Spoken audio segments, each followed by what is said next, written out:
Inday, mga ka-friend, magluluto na tayo ng ating lunch. Magluluto tayo ng sinigang na maya-maya sa miso. Ganun ba ang tawag doon, mga ka-inday? So, lagyan muna natin yan ng asin. Kasi pa-fry muna natin ang ating fish na maya-maya. Bumili ako ng maya-maya. Lagyan natin ng paminta. Massage nyo na lang yan. Siyempre, para magkaroon yung kabila. Massage nyo lang na din yan. So, meron pa siyang konting water. Yan. Maya-maya yung binili ko mga kainan. So, yan. Itarito na natin ito. Diba? Magugas naman tayo ng kamay, siyempre. Diba siya? Ipi-pre-fry muna natin ang ating maya-maya.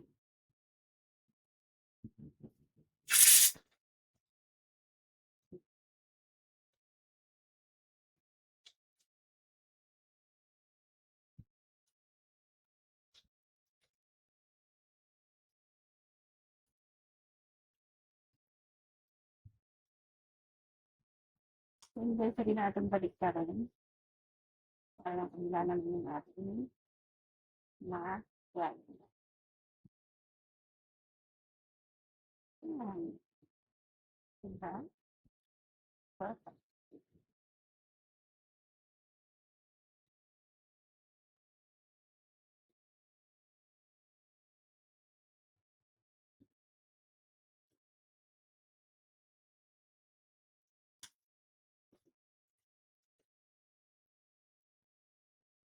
Kaya makunda na din na natin. Pwede mo natin.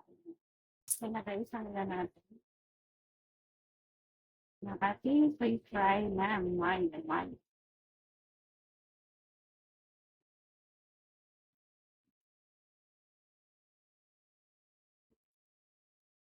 So, lang tayo mag-isa sa same time ng ating pinagpilitan.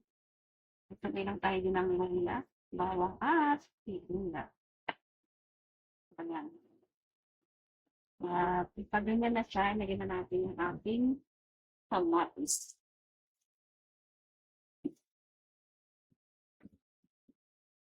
Napalutuin na natin yung kamatis. Ngayon, tomato. Lagyan na natin ang ating nito.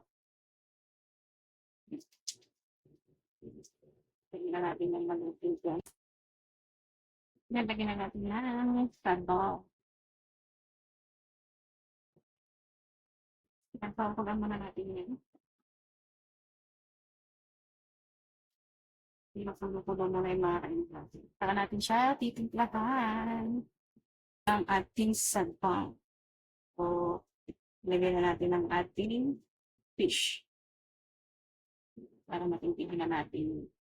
Ito yung pinarive natin kanina, maya-maya.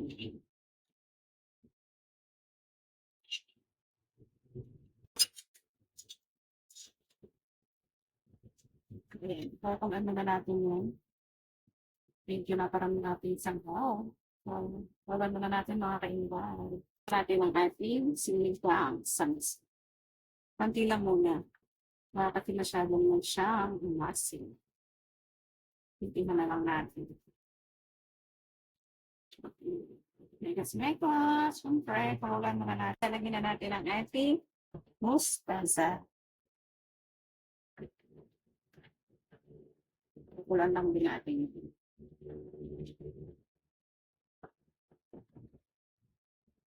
Guys, dami cooking na tayo. Yan ang ating recipe. Sinigang na maya-maya sa miso.